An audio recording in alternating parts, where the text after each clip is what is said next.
Yes, people, what's happening? Welcome back to the channel. Big up to everyone locked in over on Chelsea Fan TV as always. And welcome to your daily transfer update and another live stream, guys. First things first, people, you know what to do. Make sure you smash the likes on both streams. Make sure you subscribe to both channels as well. Remember, guys, we're less than 150 subs now from 4K on my channel. As soon as we hit that 4K mark, guys, you'll have an opportunity to win a Chelsea shirt of your choice for the upcoming season. So the quicker we get to 4K, the quicker you will have a chance of winning that shirt. So make sure you do subscribe. There's plenty to get into as always. Chelsea's 4-3 win over Brighton last night. Our first back-to-back win since March, yet we're going to take that and count it because times have been tough over the last season. News on Callum Hudson-Odoi closing in on a reunion with Maurizio Sarri. Obviously, Elye Wahi, I think that's how you pronounce it. Chelsea closing in on a deal for him as well because competition for his signature is hotting up. So we need to get a move on with that one as well. And yeah, Nicholas Jackson's been impressive. Nkunku 2-2. Levi Colwell playing well as well last night. There's loads to get into. And I'm delighted to be joined by the Chelsea Dodgers, mate. Thank you so much for coming, as always. Really appreciate it. I guess the only place to start is, let's start with last night. What have you made of the pre-season tour so far? Because I'll be honest, mate, when the squad was released, the 29-man squad list, I'll be honest, myself and I think a lot of fans included looked at that and thought, yeah, we need some work. We need quite a few players. This squad doesn't look the best. But actually, a lot of players have impressed. And now it's not looking that bad. Just we clearly need more reinforcements and whatnot in key areas. But I think a lot of the youngsters have really impressed as well. I mean, what have you made of what you've seen so far across the two games? Yeah, I've been pretty impressed. I mean, I'll talk about sort of the off the field stuff first because I think that's important to touch on, especially after last season where the pre-season under Tuchel and all what transpired last summer. I always felt everything was very downbeat. All the content coming out was always downbeat, and everyone was sort of moping around a bit and probably still recovering from all the sanctions and stuff. And this one just feels totally different. A complete 180. Every bit of content coming out is positive. The players, although the Premier League hasn't started yet, the players are saying the right things. The manager's saying the right things. It's just a complete different feel straight from the outset. So that's definitely something I want to highlight straight away. And then on the pitch, obviously Wrexham's Wrexham. I don't think we can read too much into that one. But last night, went toe-to-toe with Brighton. Obviously not where we want to be because obviously we know typically we'd be higher than Brighton in any sort of normal season. But we know Brighton has set up very, very well with De Zerbi. Very hard team to break down. They obviously play a very attractive football as well. No, I thought a lot of it went toe-to-toe with them as well. In terms of moving forward, I try not to read too much into pre-season games because I think obviously a lot of it is fitness and understanding your teammates and stuff like that. We've still got Nkunku, Gusto, you've got Andre Santos, Caicedo, and Pochettino. So there's a lot of new faces within the squad in general, and obviously all the January players as well. So there will be some more gelling, but it's a great start though. Considering these are very, very new to each other, I thought it was a great start. Yeah, no, I agree as well. I think, as you touched on, really important to highlight that the difference between last season, this time last season, and now is night and day. Not only in terms of personnel, but in terms of feel around the place, in terms of the mood in the camp. And for me, this is the first pre-season in a number of years where we've actually got a squad of players, and every player in the squad on the tour actually wants to be at the club and wants to play for the club, and that makes such a big difference. I don't think there's any big egos necessarily in the dressing room. Everyone's kind of happy. The content is great coming out from the club. Everyone looks happy to do it, etc. It's not downbeat like you were touching on earlier. And I think, even at this early point in time, Pochettino deserves massive credit for what he's done so far. How impressed with you in terms of the fact that how fit we look already? Like, I know obviously last season we were massively unfit, but we look sharp, we look fit. We're in games. The intensity there was there from the first minute to the last minute in both games. And he deserves credit as well. Do you think has he impressed you more than you were expecting at this point in time? Yes, especially with what he said. I mean, I know obviously sometimes words can be empty, but I think it is nice as a fan because we are invested in our clubs. We do love our clubs, and we can only listen to what they say. And again, I don't want to sort of go into old territory, but the difference between Pochettino and Graham Potter in terms of words, totally different. I mean, it's completely different. The mindset is different. The mentality is different. Pochettino doesn't sort of act like he's sort of won the lottery and he's there. He's there because he's earned it, and he thinks that he can take us to the next level or where we want to be. And I feel that sort of radiating off him straight away. And hopefully, if I'm feeling as a fan, then because I think it's very underestimated what managers do in the media, how they speak. And I think if I can feel it as a fan, then I think you could definitely feel it as a player. You know, you must obviously read all the stuff which gets said about you in post and pre-match and interviews and stuff like that. And, you know, he is backing the players. So, yeah, I've been very impressed with him on that front, mate. Yeah, no, absolutely. And obviously, we've set up with a 4-2-3-1 from the off in both games. There's a subtle formation change in the second half against Wrexham. But that's like the formation we're going to go with. Let's talk about some players that have impressed, because let's start with Nicholas Jackson. This guy could have been a Bournemouth player if he didn't have a hamstring injury back in January that was ruling him out till March. So they canned that deal. We swooped in, obviously see something in him. And the biggest thing for any new player, particularly a striker, is you want to hit the ground running in pre-season. It doesn't matter who you're playing against. You just want to make an impression as quickly as possible.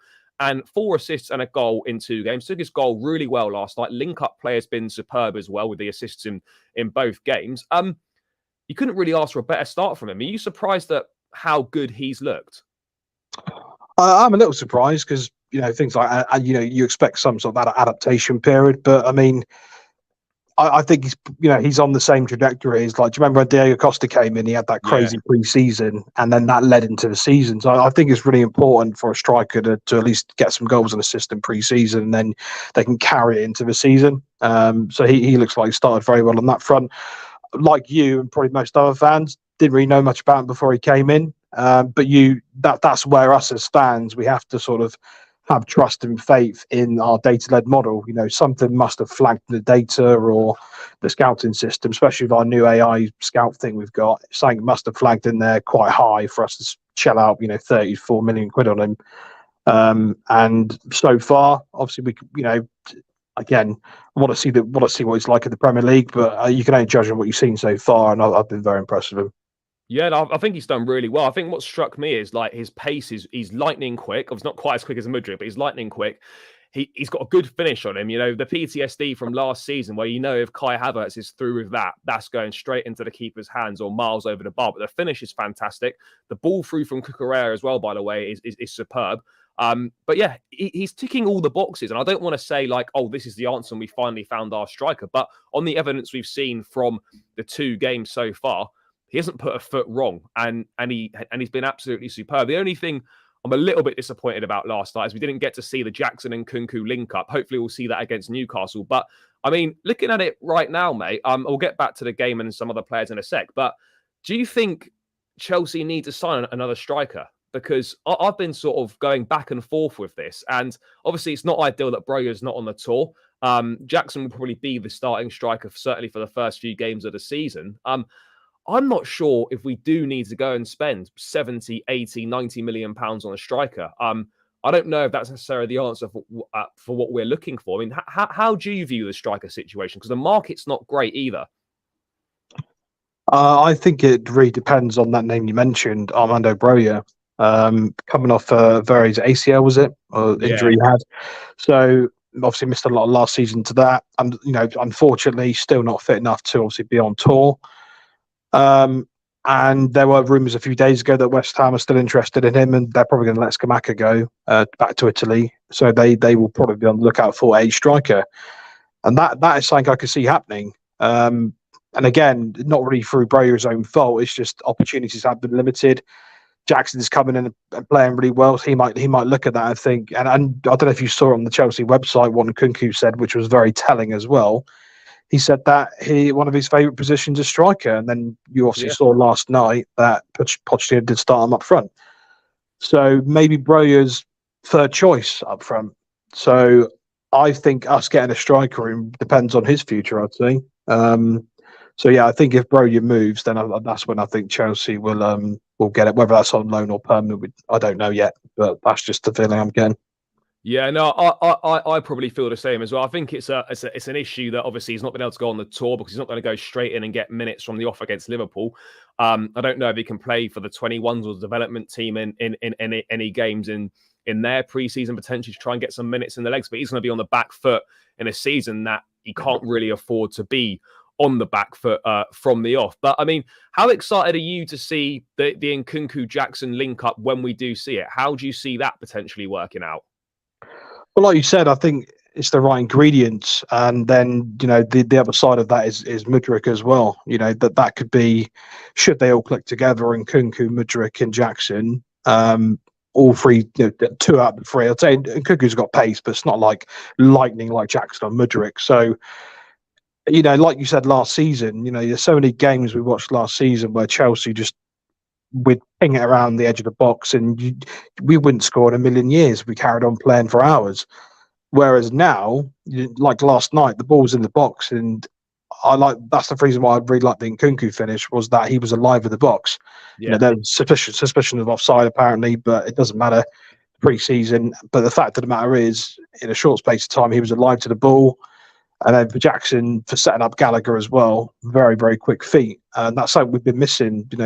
I feel like in our attack, we can get it into some good positions, but it's just so laboured. Like you said, with Havertz up front, just didn't click for me at all. And many other fans felt the same as well. So being alive in the box is key. And those 2 you mentioned could definitely make the other centre-backs worry and create some danger.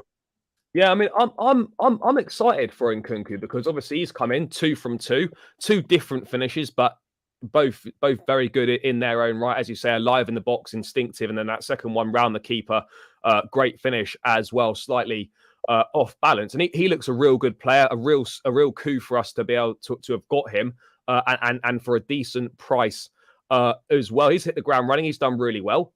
Again, he said that he likes playing striker. Pochettino did say afterwards that he's kind of forced his hand a little bit to play him there because Broja wasn't here. But I mean, what do you think his best position will be? I mean, I suppose he'll probably play as a 10, but I think in certain games he'll probably rotate there as well. Do you think we'll see the same amount of him at centre forward and at number 10? Yeah, I mean, even when he played for Leipzig, I think even when he did play up front, he was always a second striker playing off someone. So I think on that basis, I think you'll still see him behind the striker quite a bit. And then maybe if an injury crisis strikes, or maybe the others need a rest, that's when you'll see Nkunku for some games go up front when we need it. But I think for the majority, you'll see him behind the main striker. Yeah, no, for sure. I just wanted to touch on a couple of other guys before we move into a little bit of transfer news. I felt last night was massive for Mudryk in terms of confidence, in terms of getting his first goal. This is a pre-season game, but it's against a Premier League level of opposition.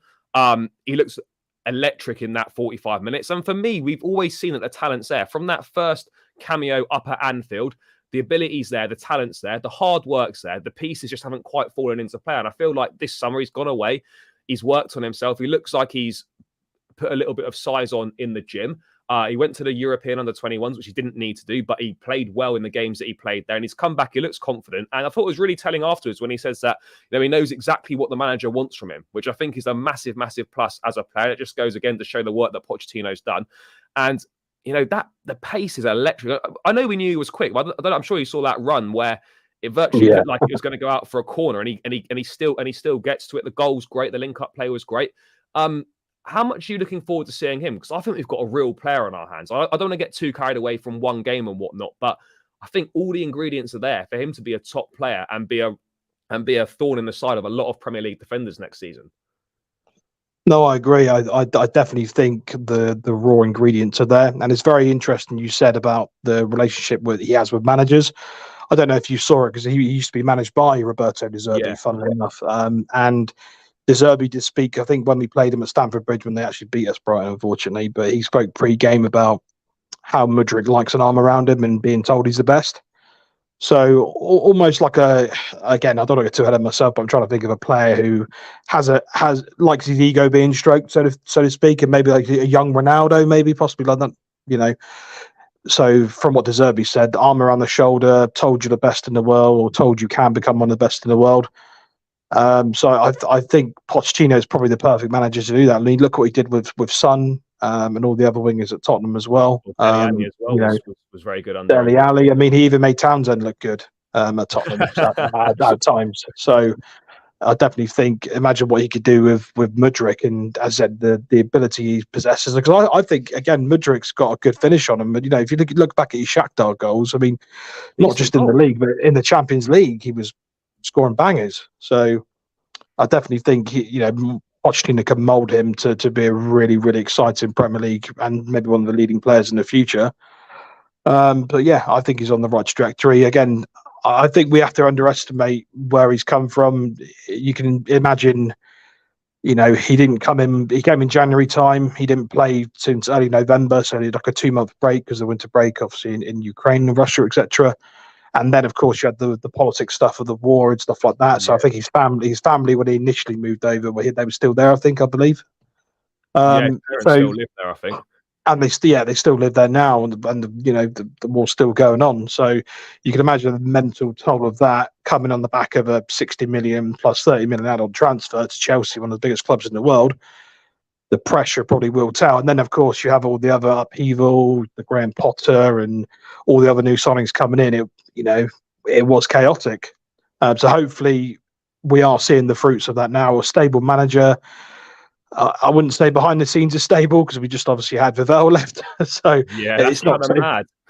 it's not totally stable yet, but I think hopefully with Pochettino, Stewart, and Winstanley, hopefully those three can be a linchpin now and stay for good years to come, and then you'll see stability. So yeah, I think on that basis we could see something special from Mudryk. Yeah, no, I'm excited to see him, and I think if he carries on how he's done in that 45 minutes for the rest of the preseason games, he should be locking down a place in the starting 11. Certainly for the first few games of the season. I'm really excited to see what he can do. I think it's a massive benefit of having these talented youngsters in the squad that you've got a manager who, in my opinion, is second to none at developing young players. So I think it's really exciting to see. And a lot of the young players are doing really, really well. I just wanted to touch on one other guy, mate. A lot of people in the chat, a lot of people on Twitter as well, bigging up Angelo Gabriel, the guy that we signed from Santos. Now, he provided a great assist in the game in Wrexham, and he looks pretty good. And again, last night he was decent when he came on. He looks very technically sound. Obviously, he's still a bit rough around the edges, but this is not an inexperienced guy. This guy has played a lot of football, over 100 games for Santos at 18 years of age. That is experience. I mean, he's played more than Mudryk, I think. I read somewhere. I think he has, mate. I mean, what do you think the plans are for him? Because obviously the plan was, I think, to send him on loan to Strasbourg. But if he impresses and continues to impress over the pre-season, I mean, do you think he could play a part in the squad? Maybe I just look at it. I think potentially, like for me, he's not going to be ahead of Mudryk or Madueke or Nkunku, or if we bring Kudos in. And at this point in time, he's really not ahead of Sterling. So as much as he's doing well, I think we do need to probably keep our feet on the ground a little bit. And maybe a year in France at Strasbourg, playing under Patrick Vieira, playing week in, week out in a top 5 European league, he could come back and be a big part of the squad for 24-25. I mean, how do you see him at the moment? Because a lot of people are excited. No, I feel it. I literally, you couldn't have said it any better. I think the good thing about Pochettino playing these young players on tour is that they are putting themselves in the shop window. So, naturally every player will be trying their hardest, whether that's to get into our first team or squad, or that's to go on like a decent loan elsewhere. I think probably when we signed him, because pretty much every single report when we signed him, whether that's from Nizza, Fabrizio, pretty much all the top journos were saying we've signed him with a view to him going to Strasbourg.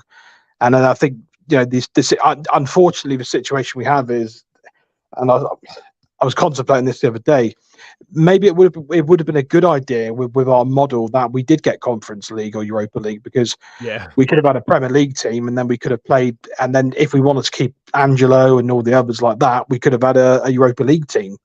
But unfortunately, we just got no Europe at all. So the 4 names you mentioned, do we want a situation like Carney Chukwuemeka last year, where he should have gone out on loan at the start of the season or in January, and then you sort of stunt his development.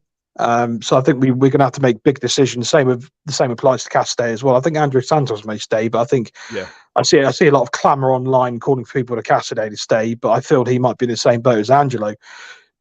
let's get them a decent loan, and then they might come back even better next year, and then they'll be fighting for a place. Whereas this year they might stay and maybe over the course of because we haven't got many games this season, they might play maybe 10, 15 times with a lot of them substitute appearances, whereas they could be playing week in, week out, as you said, a top 5 league.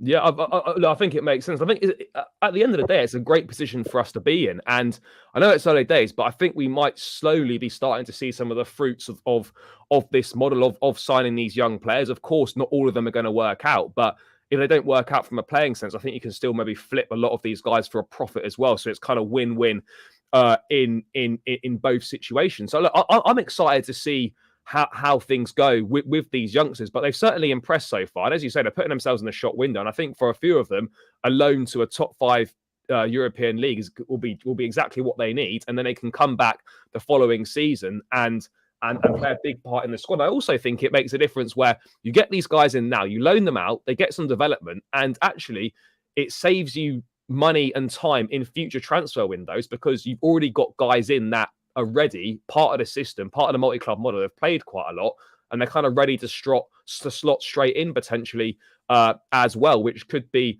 a massive plus. I mean, before we move on to one last guy I want to talk about before we get into some transfer news. Guys, over 130 of us locked in, only 32 likes. That's poor. Guys, stop freeloading the content. Make sure you just hover over that thumb button, give it a click. Let's ramp these likes up, people. Should be at least on 100 likes.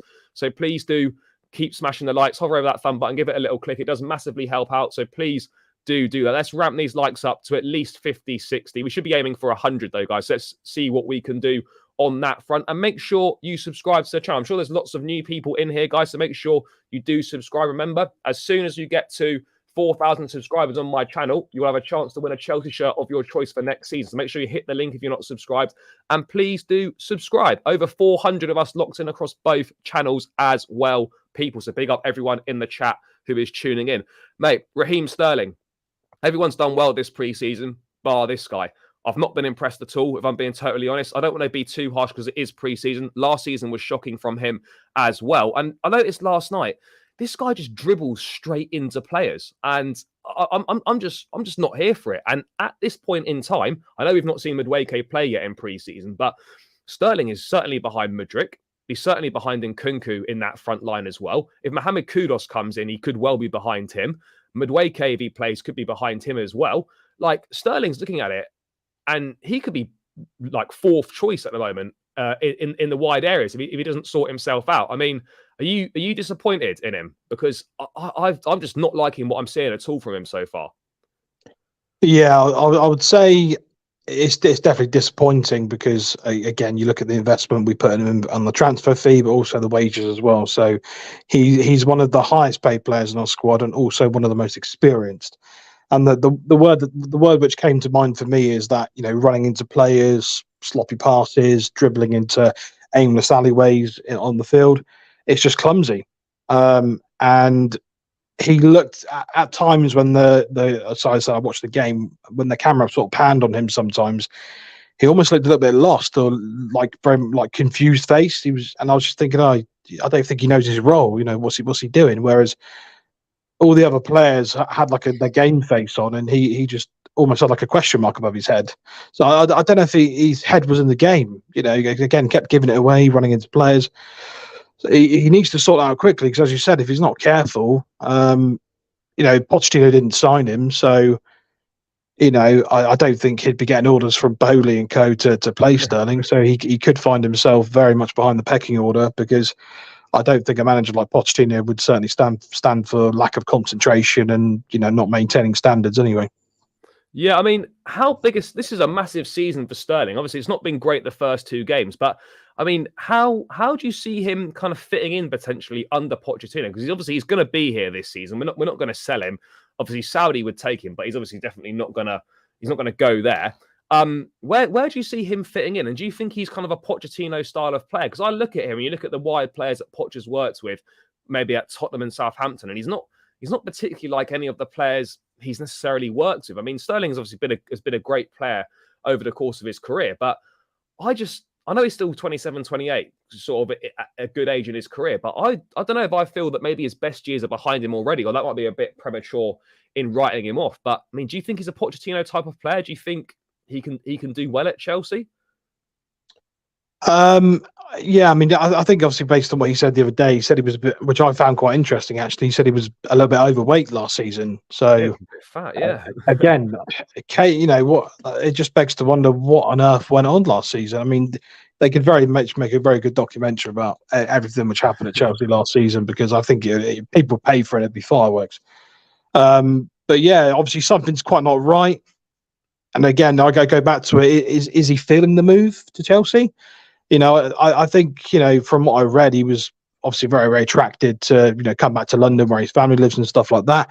I just hope he's not in the mode of, I've completed my thing at Man City now. I've won, countless trophies.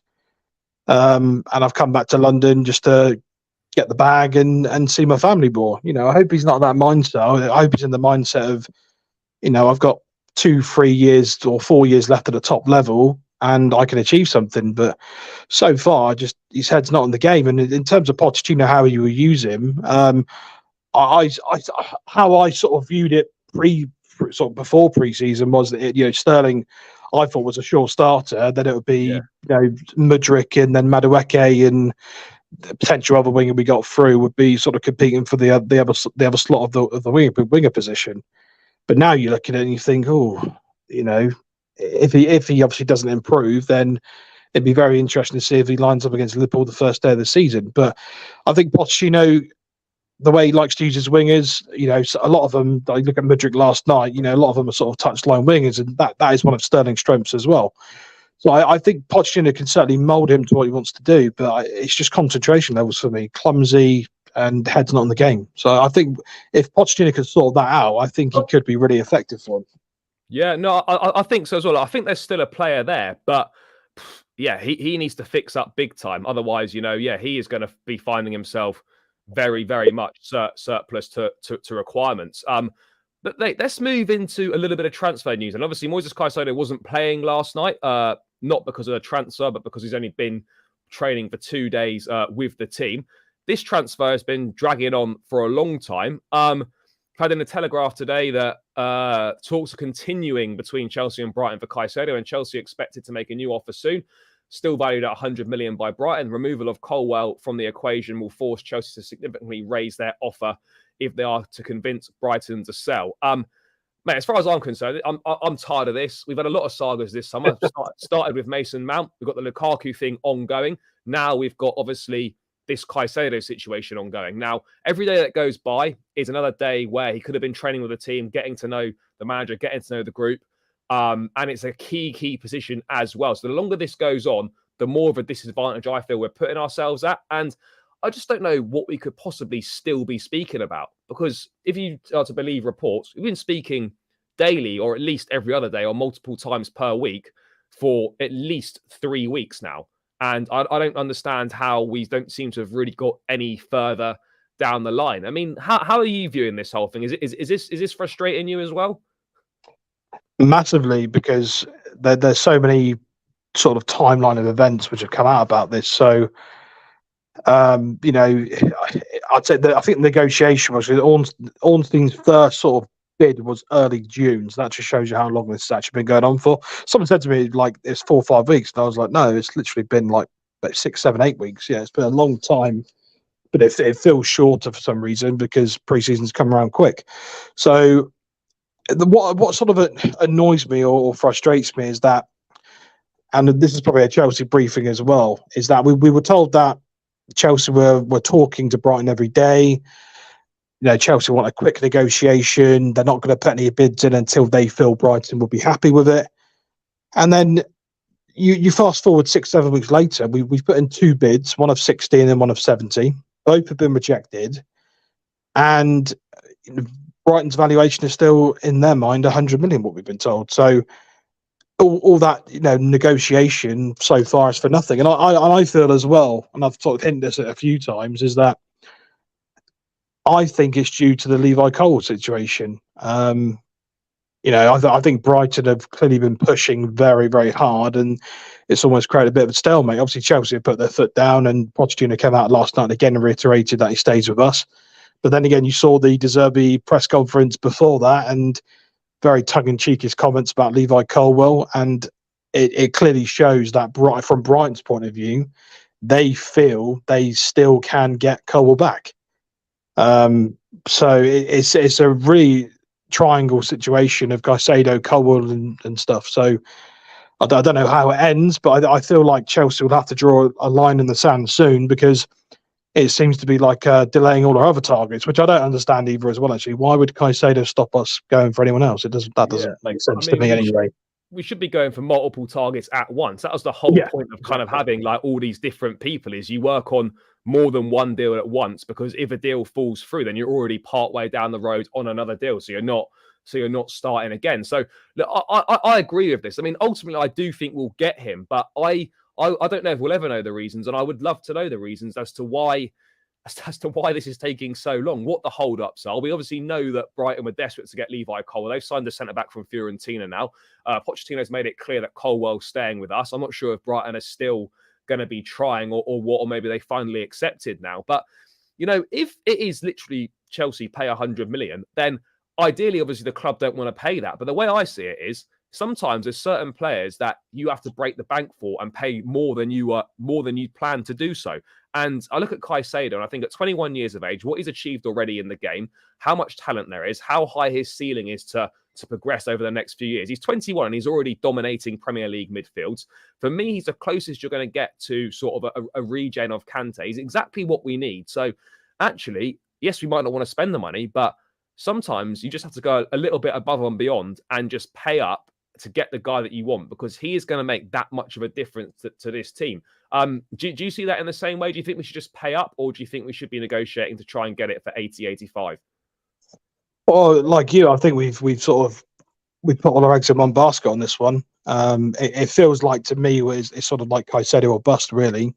I mean, there are obviously other targets we can go for. I mean, the obvious ones are like Onana at Everton and Lavia at Southampton. But right, it's a level down, though, isn't it? Yeah, exactly. That's what it means. So that we've for me, from what I've seen, we've kind of put all our eggs in that basket. Obviously, Declan Rice is gone now. Jude Bellingham's gone. So there was like a Matt Law list in February with all those names on, and Caicedo's the only really one left out of that list.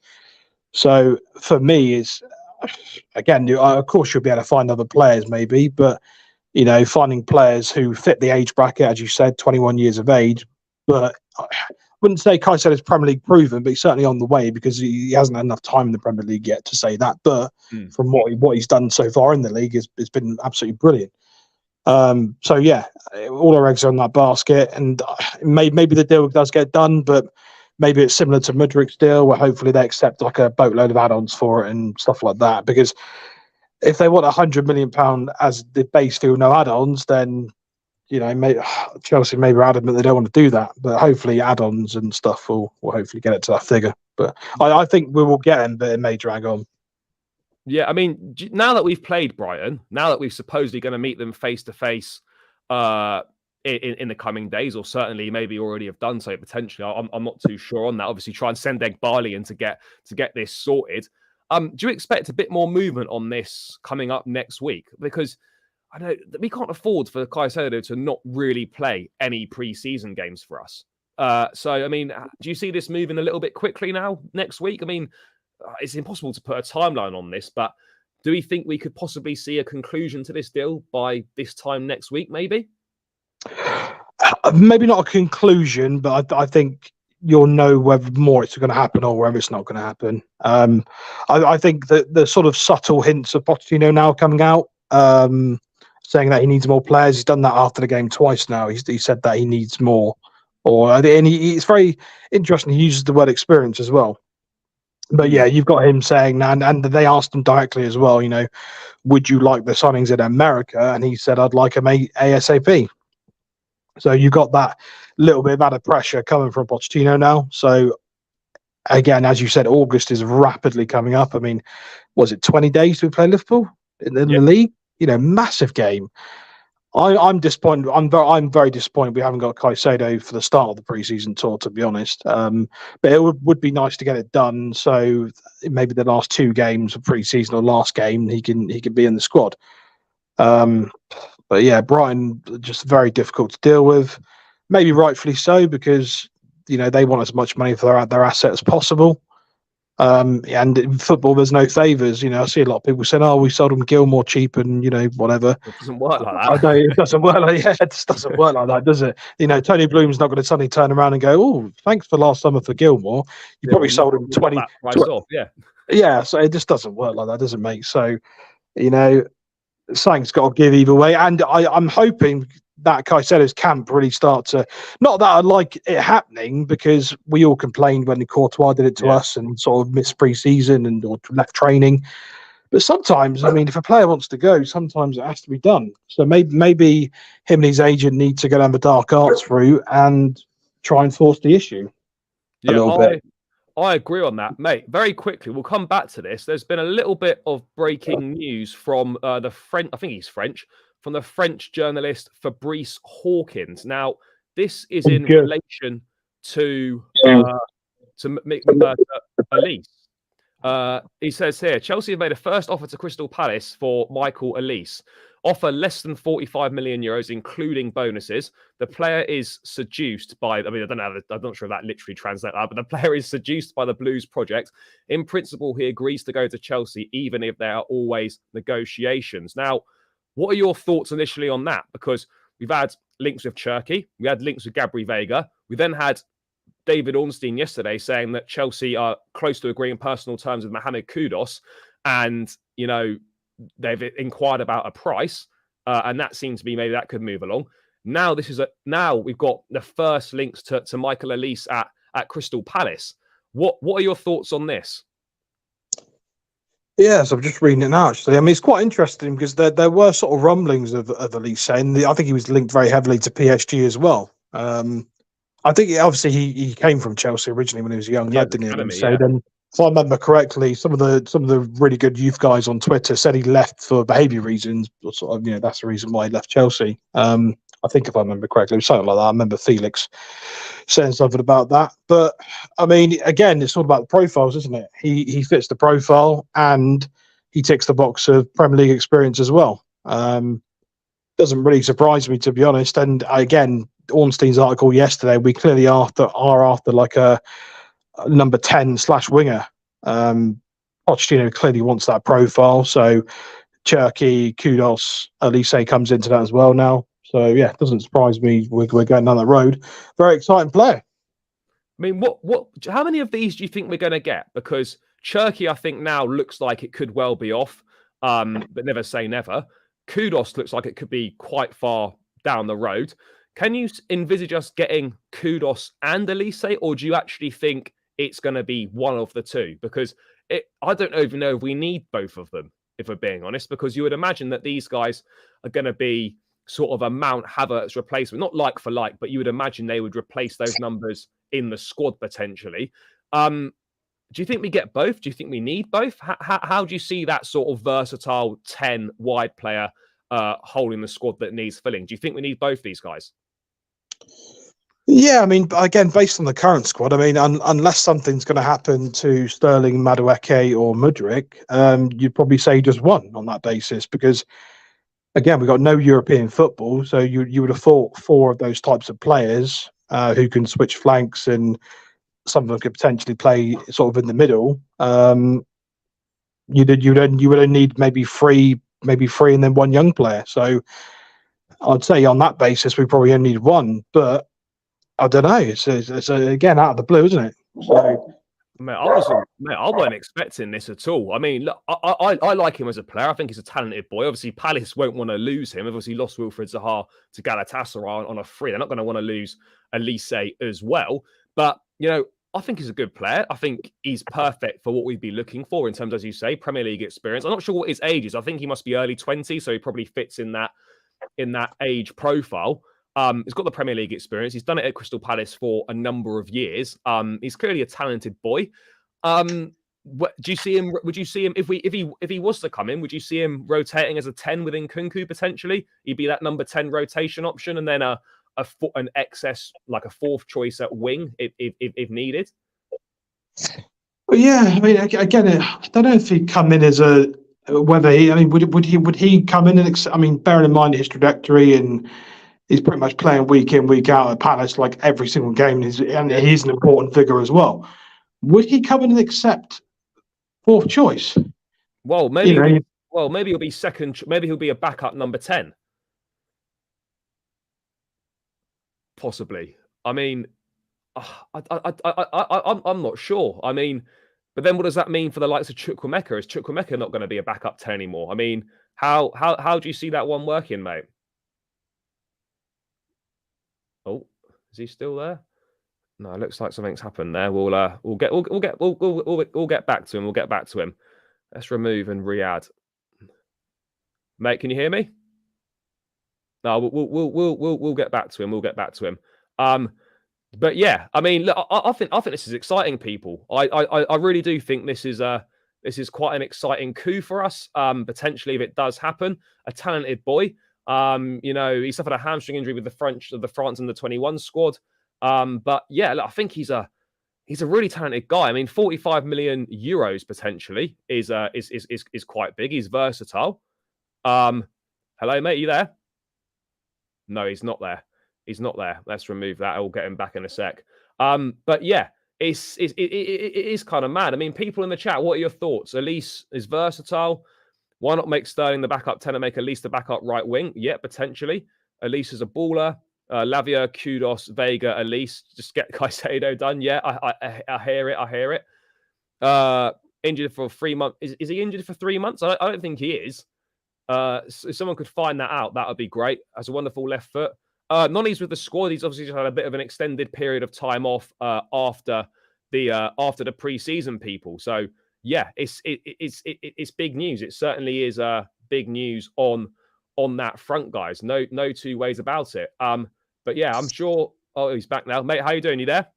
Yeah, sorry. Can you hear me? Yeah, all good, bro. Yeah, mate. I was just kind of saying that, obviously it would be great and it's exciting, but what do you think that would mean potentially if he comes in? Because we've seen Chukwuemeka start in the 10 for the last couple of games. It would probably mean that like a few of these midfielders are going to have to go out on loan, because if we do bring this guy in, even if we brought in Kudos as well, you kind of then, having got the squad down to a decent-ish size, you're then sort of repopulating it again. I mean, what do you think this signing would mean for maybe the likes of Chukwuemeka and maybe a Caicedo as well? You think maybe they could be going out on loan as well, potentially? Yeah, I mean, I even before the potential Elise news, I thought those two would go out on loan anyway. So maybe there's one more name which we're not sort of aware of, which could go on loan. I mean, I don't know. I mean, I don't think Mudryk would ever go on loan, because the fee we signed him for, plus Poch is clearly got a development plan for him. Raheem Sterling's probably not going to get. Well, maybe you don't know. A crazy offer comes in from who knows? Question mark on that one. And then are they going to loan out Mudryk somewhere? That's what I mean. I don't know. I think Angelo will go on loan, but yeah, you suddenly then got a lot of options again, which we sort of don't really need. And then again, potentially Kudos as well. Kudos, where his name is, at Ajax as well. I mean, Ornstein. I mean, although Ornstein said we hadn't obviously agreed any sort of fee with Ajax, he did put in the article we were close to agreeing personal terms with him. So that means Chelsea must be very serious about him as well. Yeah, I mean, I don't know how these all fit in. I mean, out of the two, mate, if you had a choice between Kudos and Elise, who do you think would be better for Chelsea? Who would you rather us sign from a personal point of view? Oh, it's tough, isn't it? It's tough. I mean, I haven't seen too much of him apart from a couple of Champions League games, and I know he was very much the sort of heir to Anthony's throne when he left the Man United, and he's obviously taken to that very, very well. He looks a very exciting player as well, and he a very good finish about him. Obviously, quite tacky sort of player as well. Kudos is as well, so I think he'd do very well for us. But I mean, what would swing it would be probably the Premier League experience. There is definitely something about Elise which could be special. But again, I suppose that's the thing with Chelsea at the moment, is a lot of the players we go for haven't hit their ceiling yet, and they might not, but a lot of them have potential. So I think Elise definitely has a very good level of potential, like to go even higher. Maybe I think he's definitely could be better than Wilfred Zaha, for instance. So yeah, be interested. I mean, I know again PSG obviously saw something in him as well. They were very heavily linked with him. There was a couple of decent reports saying they wanted him to replace Messi when he left. So definitely something about him. I mean, do you think there's a possibility as well in this signing that maybe the homegrown quota as well? I don't know how many homegrown players we've lost from the quota this summer, but that could be factoring in potentially. He It is does a count, yeah. he does count. Um, I mean, how would this sound to you potentially? Like, if he does come in, do you think a season on loan at Crystal Palace would be good for Chukwuemeka? Just as I'm just purely hypothesizing here, but do you think Chukwuemeka on loan to Palace for the season would be a good move for him? Yes, I would. But it doesn't have to be Crystal Palace as such, but I think from what I touched on earlier, that unfortunately with Carney, as I said, his development was completely sort of shunted last year through bad decision making at the club. And then, and again, if Pochettino is going to use him sparingly for the upcoming season, then I think he needs to go on loan, or he would maybe push for it. I know he actually did an interview 2 days ago after the Wrexham game, and he did say, I want to stay and fight for my place at Chelsea. Then at the end of it, he sort of left it open, the door, potentially open. So yeah, I think, again, depending on how Potts wants to use him, if he's not really going to use him, then I think he should go on loan, because, as you said, it's a win-win for Chelsea. He either goes and develops further, and then he either comes back a Chelsea player, or we make a profit on him. So, Yeah. I think on that basis, a loan would be better. I mean, there's more. Fabrizio's added a bit more to this Elye thing. Chelsea and Manchester City both have Michael Elye in their list. Understand there's a release clause in his contract around £35 million. Both clubs are waiting for clarity about his condition as he picked up injury last month with obviously the France on the 21s. Mate, if we're competing with City, they're obviously looking for Riyad Mahrez replacement. Mahrez, yeah. Do you think we're in trouble there?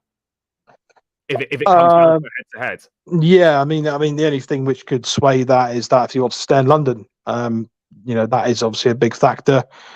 But then again, money talks, as we know. But yeah, I mean, and again, it was sort of bucked the trend really, because you probably noticed through Chelsea's transfer dealings this window is that when another club comes in, we tend to take like a back step. We clearly don't want to get in any bidding wars or any sort of wage demand wars with any players. We kind of want things to go in a one horse race, which is admirable. But then again, you will obviously lose out on talent, because sometimes you will have to compete with other clubs. But I think when you go against PSG and Man City, that seems to me that Chelsea's new strategy is just to walk away. Same with Ugarte. As soon as PSG came in, it was almost game over, really. Yeah, and Chelsea didn't try either.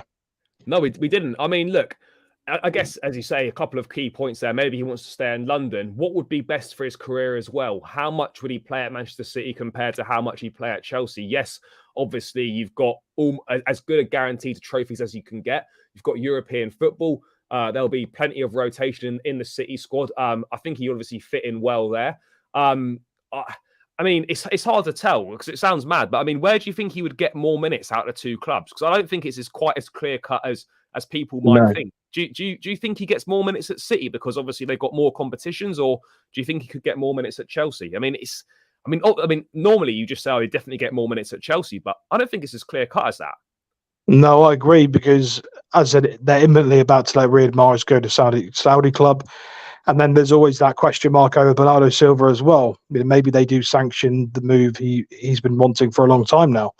So, but even if Bernardo Silva stayed, because apparently Bernardo Silva might sort of move more in central positions now, then they've got Jack Grealish and I'm probably missing Foden as well. But Foden's always in and out the side as well. So again, I don't think he'd necessarily get more game time at Chelsea, because I actually think if he probably went to Man City, he probably would, as long as his obviously performance is good and trains well. That's how Pep normally if you don't train well under Pep, he doesn't play you, like Calvin Phillips, for instance. So if he went there and showed the levels in training, then like you said, I don't think it's a clear cut. I think he'd get good minutes at City. Well, mate, this is certainly exciting and definitely one to look out for. I mean, if we added Elye and Kudos, that would be fantastic business. But it just makes you wonder, like, well, if we can sort of move quickly on these things, why is Caicedo taking so long? But yeah, let's wait and see what happens on these ones, guys. But it's certainly exciting times with Chelsea linked with Michael Elye from Crystal Palace going head to head with Manchester City. It might look like at this point in time. But yeah, guys, keep an eye out. Could be a big week ahead on those two players. Mate, I know we've got about 10 minutes till we round this one out. I just wanted to get your thoughts on another young player that we're linked with. And we've been linked with him for a number of weeks, but now the links have kind of returned again quite strongly. And that is for, if I can find it now, this one here. I think it's Elye Wahi. Understand Chelsea are now advancing in talks to sign Elye Wahi. Agreement getting closer. New negotiations round scheduled with Montpellier. The plan includes a loan move for Wahi this season, then future at Chelsea. Obviously, want to accelerate next week as there's competition now. Reportedly, that is a loan move to Strasbourg, which, if reports are to be believed, he's not that keen on. And I saw a stat on Twitter that Wahi had scored the most goals as a player under 20 in Europe's top 5 leagues. I think it was 19 goals, which is pretty good going. Mate, what do you think of this potential signing? Again, another one where he's not going to go straight into the first team. But, I mean, does this excite you? Do you know much about this kid? Yeah, so I don't, obviously, in terms of watching, I don't obviously watch Montpellier or whatever, but when we were first linked with him, I sort of did a little bit of research on him. I think from what I'm speaking to other accounts and stuff, they say he's quite in the same mould as Koulibaly in terms of like a player mould. Very similar, very quick, two-footed as well, and obviously a very good finisher as well. I don't know if you probably saw it. He did get involved in an incident a few years ago, which was a little bit unsafe. His Wikipedia page is mad. Yeah, so again, probably unverified. I don't know if it's true or not. I'm sure there'd be something which can confirm it. But yeah, obviously, if that's true, you'd hope the club would have done their due diligence and stuff like that. Because again, you obviously want to sign the players who fit the right profile off the pitch as well.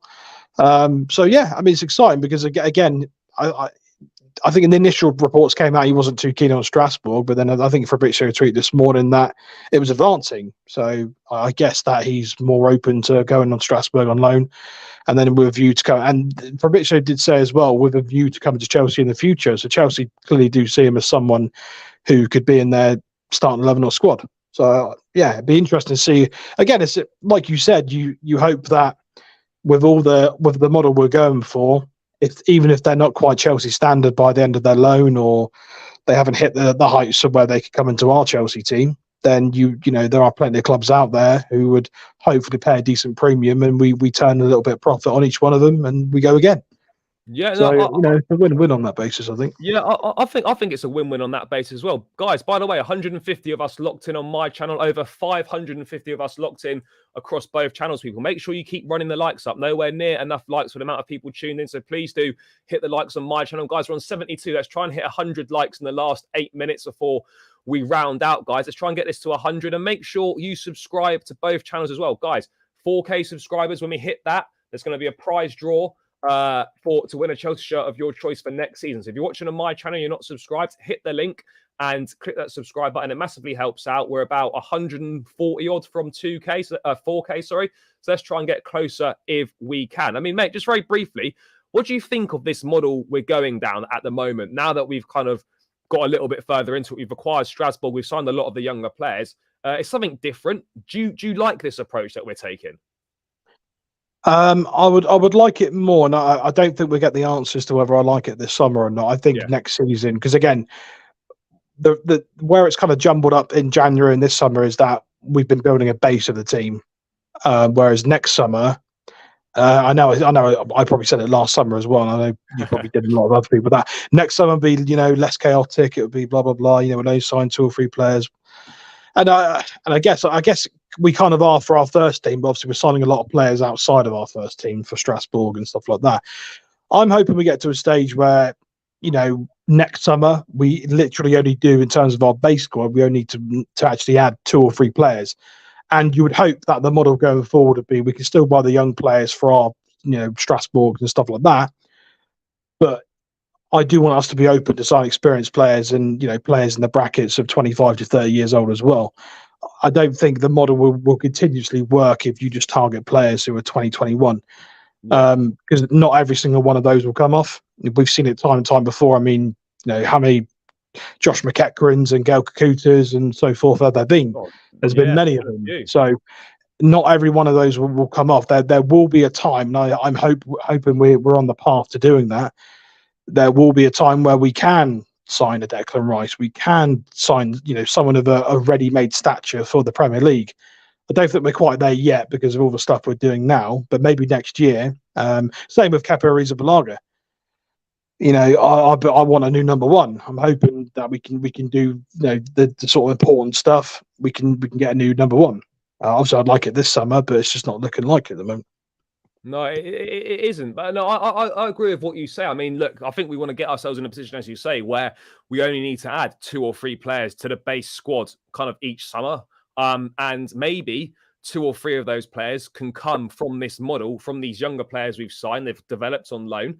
And then maybe they can fill the places in the squad that we've been missing potentially. I think that is that could be a potential plus of the model. But again, you just have to wait and see. You just never know at this point in time, kind of what the situation is going to be with the model. But I like the way it's going. But as you say, it's too early to tell this summer. I think we're only really going to find out in maybe the next 1 to 2 years as to how good this model is potentially going to be. But look, Wahi could be another exciting signing. And there's obviously a reason we're after him. The data is obviously telling us something, the eye test and whatnot as well. So yeah, let's see what happens to him. Let's see how he does. Let's see where he ends up going on loan. But yeah, definitely an exciting one to look out for in the future. The last thing I just wanted to cover briefly, mate, before I let you go, is Callum Hudson-Odoi. This almost feels a little bit full circle, kind of going back to Lazio or close to going back to Lazio, to link up with Maurizio Sarri again, who kind of gave him his breakthrough and his chance at Chelsea. It's mad to think that he's still only 22. The Achilles injury, like with Ruben, kind of set him back. He's not really quite been the same. Mate, do you think this is a good move? And how do you feel about it not really working out for Callum at Chelsea? Because I feel it's a bit of a shame, because you hear a lot of guys speak, Reece James, his dad, and saying, never seen anyone like Callum come through the academy in terms of how good he was in the academy. Do you feel it's a shame it's not worked out for him at Chelsea? And do you think Lazio and Sarri could get him back to playing his best football again? Yeah, absolutely. I think it definitely is a shame. Again, I know from being quite active on Twitter, there's a vocal minority who will obviously go too far and they will say some unsavory things. But I think if you take a step back, from the trajectory he was on, you look at his career for England youth teams, and he was miles ahead of like Foden and all those other sort of players. Yeah. So I think on that basis, from going from the brightest under-20 star we had with electric pace, and his finishing at that age group was phenomenal as well. And then what he's done, then when he initially burst on the scene under Sarri, I mean, I couldn't see anything but him being a superstar. I think one of the things which unfortunately went against him, and maybe went against Chelsea as well, was, I know hindsight's a wonderful thing, so I can't criticise it too much, but at the age we paid him 120k a week, that was just completely wrong. We shouldn't have done that. And I don't know the ins and outs of it behind the scenes. Money could have gone to his head. Who knows? It's probably more likely the injury. But then again, I don't.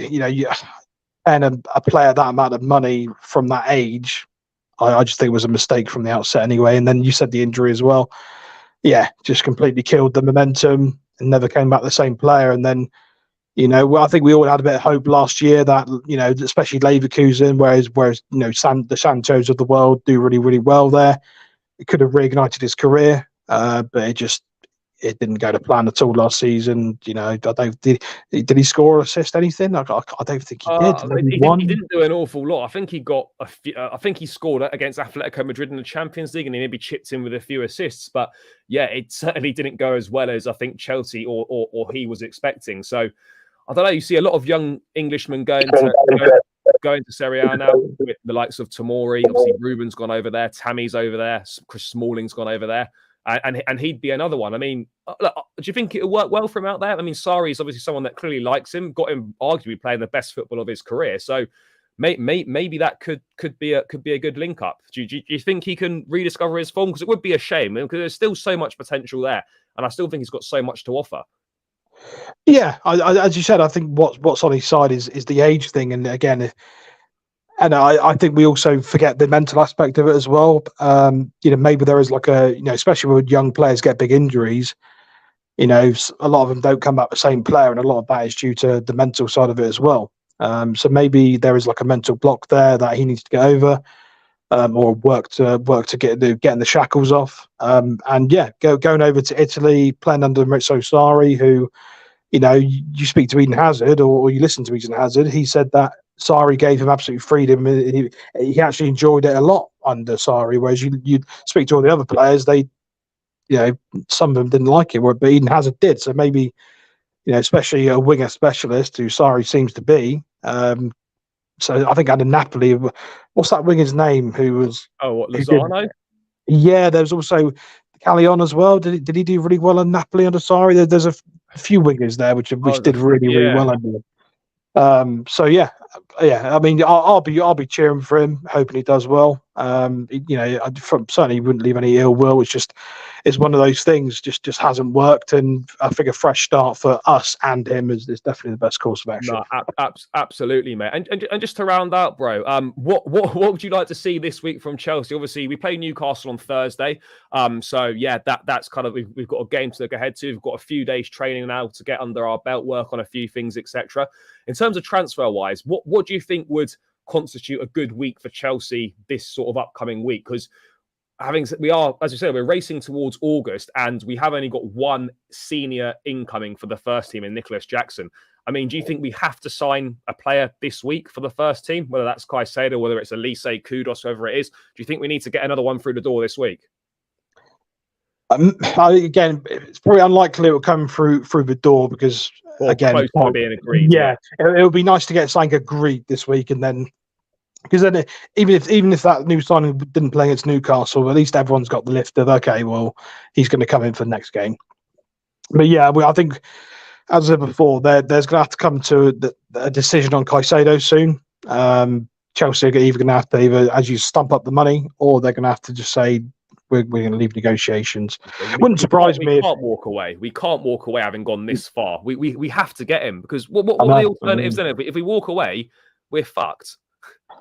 Well, do you know what? It's very interesting that Romeo Lavia hasn't gone anywhere yet. And what are we, end of July now? Southampton have been relegated, and Lavia is still at Southampton. So no bids either. Exactly. A lot. I mean, Arsenal, Liverpool, and I think Liverpool are working on it quite heavily. But maybe, do you know what? It wouldn't surprise me, because Fabinho and Henderson's gone, and Fabinho's going to go as well. Yeah. Maybe as soon as those do, Lavia's off the table. So, and again, unfortunately, if we say he did want Lavia, because we've done the Caicedo thing for so long, we might miss out on Lavia. He might go to Liverpool because we're waiting too long. So again, if it's stopping us getting this other midfielder on the list, then that's why you're going to have to draw a line in it, because you can imagine if it goes to the deadline day, it would not shock me. We're dealing with Brighton here. They could dig in their heels, and all summer, 31st of August, Chelsea paid 100. I mean, Benfica did it with us for Enzo. So Brighton, and he signed a new deal in March. So yeah, I mean, the ball's not exactly in our court. We basically, we're going to have to stump up the money, or we're not getting him. I think that's what it looks like at this point in time. I just can't see any other resolution to the situation. But look, I think it's going to be an exciting week ahead. Certainly, I think there's lots of links coming now in terms of Elye, Kudos. Maybe we get some news on Caicedo, but there's potential, hopefully, to at least get some sort of agreement on at least one player next week. I think we have to do that as a bare minimum. But the links are starting to come now, so let's kind of see how this week plays out. I mean, I think it seems like a good point to round this one out. Thank you so much for your time, as always. It's massively appreciated. If people don't know what you do, or don't know where to find you on Twitter or under a rock, because you're always on there providing great news updates, mate, where should people check you out? Yeah, literally, I'm not so I don't have like a YouTube channel. I literally just do Twitter. I've got a career elsewhere outside of what I do on Twitter. I literally just do like aggregation of news and do Twitter spaces and speak to people. Just, I love the club, mate. A lot of where I used to live in London, but I live in Bournemouth now.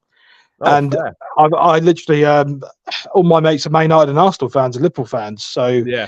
I literally went on Twitter last year just to speak to some Chelsea fans, and then it sort of went, one thing led to another, and Chelsea Dodgers was born, and that was it. I don't know about aspirations of doing more of it in the future. It's just seems to be growing nicely. Yeah, mate. Well. At the Blue Dodger. Yeah, if you want any news or I will talk to anyone about football, mate. No problem. Yeah, no, guys, make sure you follow him because there's loads of great stuff on there. I'll link it in the description as well, people. So yeah, make sure you check it out. Guys, thank you so much for tuning in. Been a great show as always. Thanks for getting involved, guys. Thanks for getting involved in the chat. I tried to get through as many things as possible there. Guys, on the way out, just one last favor. Please run the likes up. We're at 84 likes on mine. Still over 100 of you locked in. Let's try and get to 100 likes on the way out. That would be massively appreciated, guys. And hit the subscribe button as well, people. I'll put the link in the chat to the channel. Hit that like button, hit that subscribe button. Sorry, guys. The quicker we get to 4K, the quicker you've got your chance to win yourself a Chelsea shirt, guys. So please do hit that subscribe button on the way out. Please do smash the likes. Hopefully, we're in for a good week next week with Chelsea. We've got the game against Newcastle. Let's hope for progress on Caicedo. Maybe something on Elye. Maybe something on Kudos. Let's try and stay positive. But yeah, guys, thank you so much for tuning in. Thanks for a great show, mate. Guys, take care. I'll be back tomorrow with another transfer update. So enjoy the rest of your weekend. Take care. Up the Chelsea and catch you guys soon.